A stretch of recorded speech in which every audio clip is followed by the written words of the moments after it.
Вітаю, з вами Олесь Гарджук і уся Good afternoon. I'm Alsei Garjuk and the team of UATV. We are broadcasting from Toronto. There is a huge event going on here, the Conference on Ukrainian Reforms, and our team, together with the Agri team candidate, is launching the special series of the interview so that you can hear firsthand the information about how effective the reforms are in Ukraine and which results we can expect by the end of this year. We are going to discuss the reform of energy efficiency, and we are going to discuss it with my guest, Viktor Mykhailiv, and he is a legal expert from the Office of the Support of the Reform of the Ministry of Regional Development. Victor, I would like to welcome you to your student, and before we start the discussion, let us watch a short video and let our audience to learn more about the reform which is underway.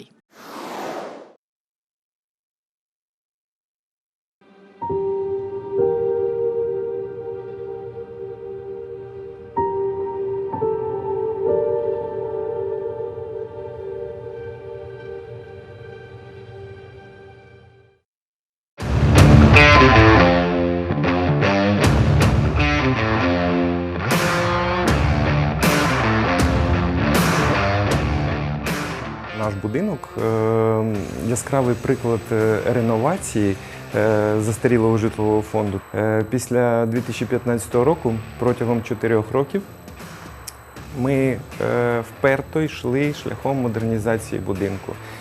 Замінили ІТП, утеплили перекриття між останнім поверхом і дахом, відновили працездатність системи гарячого водопостачання, замінили вікна, двері в місцях загального користування. Результатом цих заходів стала вартість опалення в будинку, яка дорівнює в середньому 8 гривень за опалювальний сезон на квадратний метр. А і результат свідомості людей, їх ментального зламу на шляху до впровадження сучасних технологій.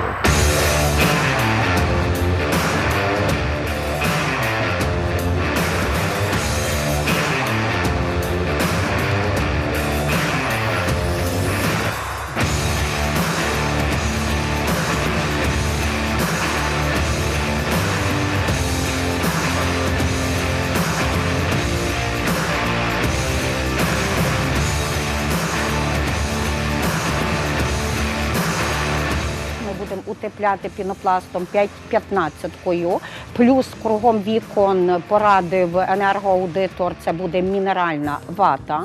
Будемо, ще раз наголошую, встановлювати ІТП з балансорегулювальними клапанами по стояках і утепляти труби. Попередньо ми плануємо витратити близько 4 мільйонів гривень. Очікуємо зменшення тарифу на тепло, приблизно в 30%. Щоб менше платити і бути в теплих квартирах. Наша ОСББ отримує 60% від фонду енергоактивності і 30% по програму міста. Мені вдалося легко переконати співвласників взяти участь в цій програмі, тому що вони побачили результати роботи. Головне перед тим, як починати, не боятися і вірити в те, що все так.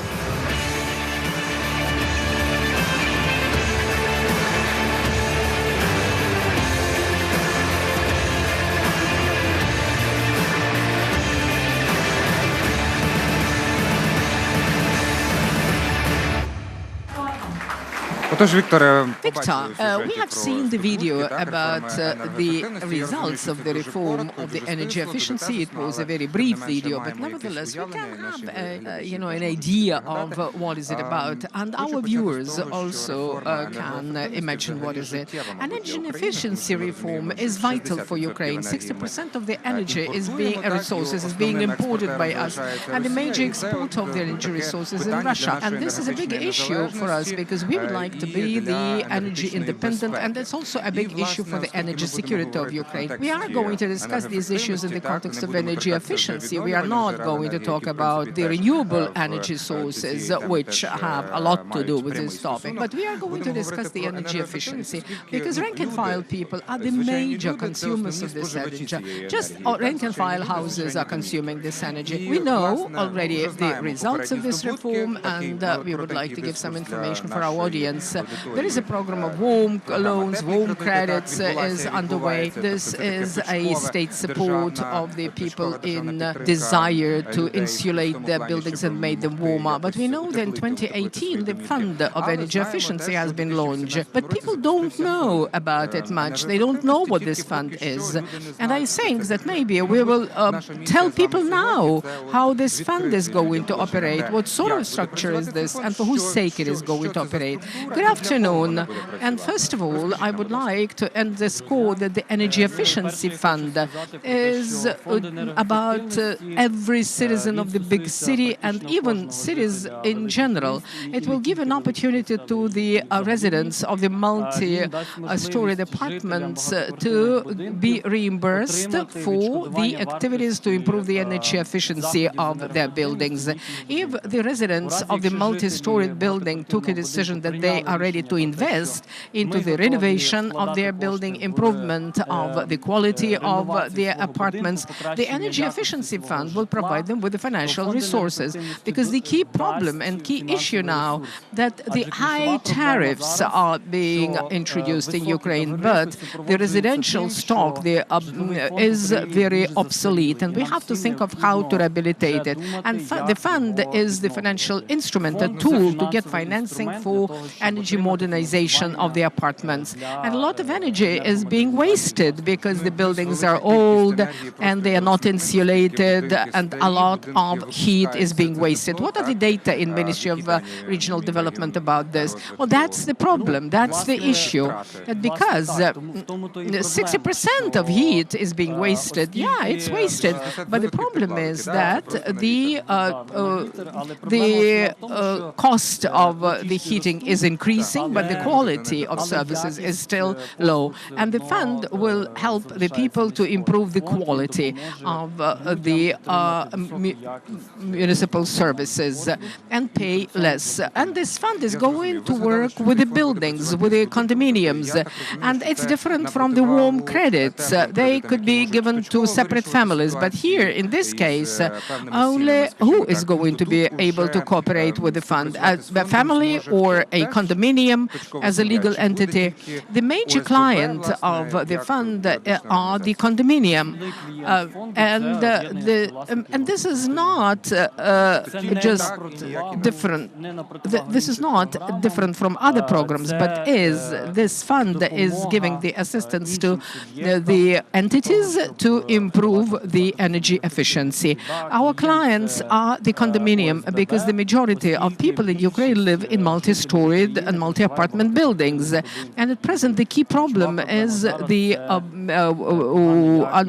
bad status of these buildings, and poor services are being provided. And actually, this fund will improve the energy efficiency measures.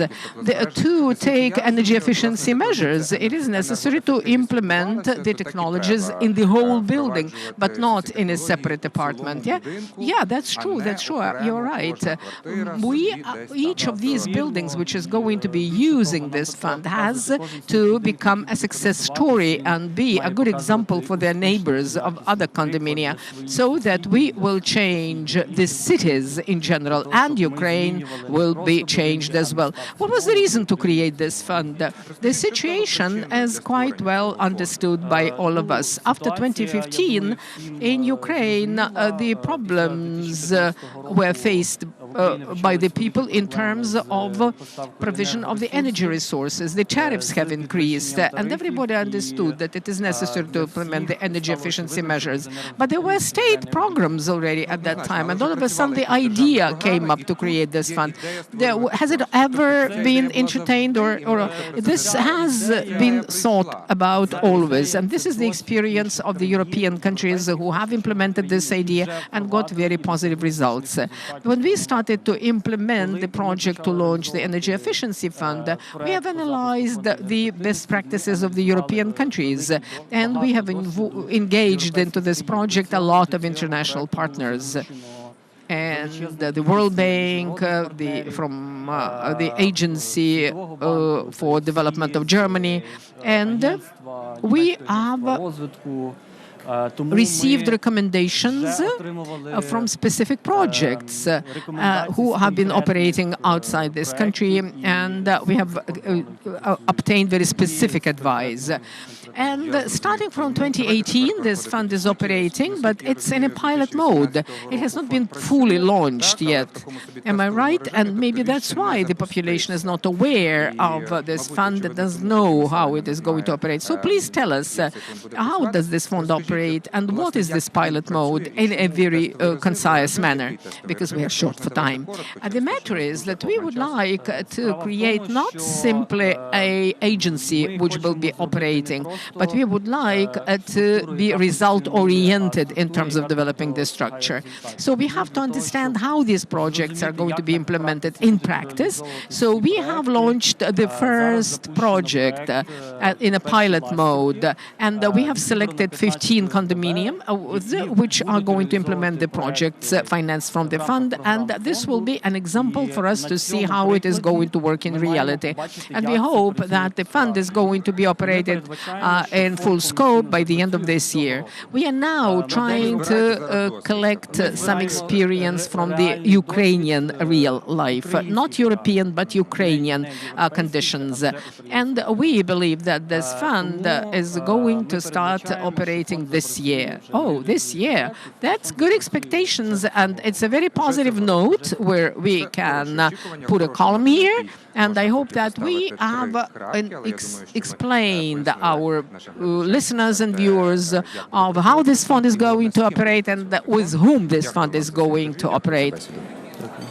I would like to remind you, Viktor Mykhailiv is the legal expert from Department of the Support of the Reforms from the Ministry of Regional Development. And we are going to continue informing you about the conference where they are discussing how effective the Ukrainian reforms are. Thank you.